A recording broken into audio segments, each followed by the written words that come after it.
Yeah, the Lamar interview has definitely made ripple effects over here on the East Coast, specifically in Baltimore.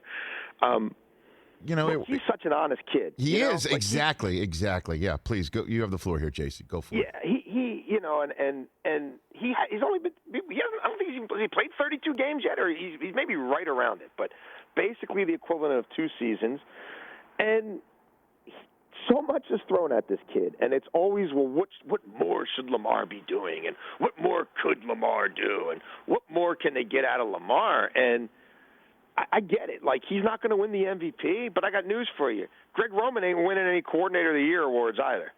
And Mark Andrews is the only guy you got to worry about then, and he's the only guy you got to worry about now. And Hollywood Brown, if he's truly a number 1 receiver or a number 2, well, we can look at the numbers and we can sit down and watch the film. When 1/3 of your routes are go routes, that is a highway to hell, a road to nowhere, that haven't been completed all year, when you're not running the full route tree, when you're not a big yak guy, and he's changing his body. And I'm not, I hope he becomes what they drafted him to be. Miles Boykin, I don't know how many teams Miles Boykin's starting on. I just don't.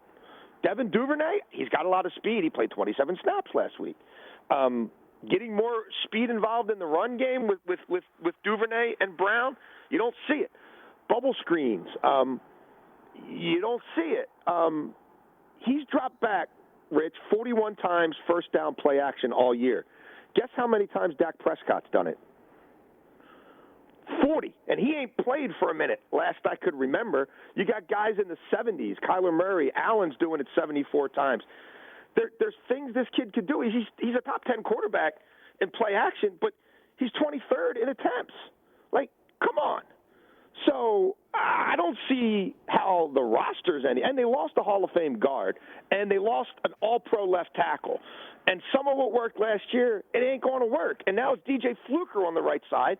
So that's a little different than Orlando Brown. So, yeah, I just think the kid was being honest. And the stadiums are empty, and you do hear more than ever. And this isn't like an earth-shattering thing. Going back to my beat days, you would hear once or twice a season, you'd go into the opposing locker room, and they'd be like, yeah, that call on 3rd and 5, we had it. And we were talking about it on the field, and we all knew what they were going to do. So I just think that we got to have a little context here. And has he taken major strides forward? No, he's still the only reason, I should say the only, but the single most prevalent, dominant reason that they are 6-2 is this kid. He opens up all the stuff in the run game that very few people can. He's running 4 times fewer per game, which is good, but they're still an elite rushing unit in large part because of him. Ingram was his hype man last year. Ingram was the vocal leader. Ingram was the energy guy. Ingram's got half as many touches as he did a year ago, and he's been banged up. They have a vocal leadership void on that side of the ball. You don't have Yonda anymore.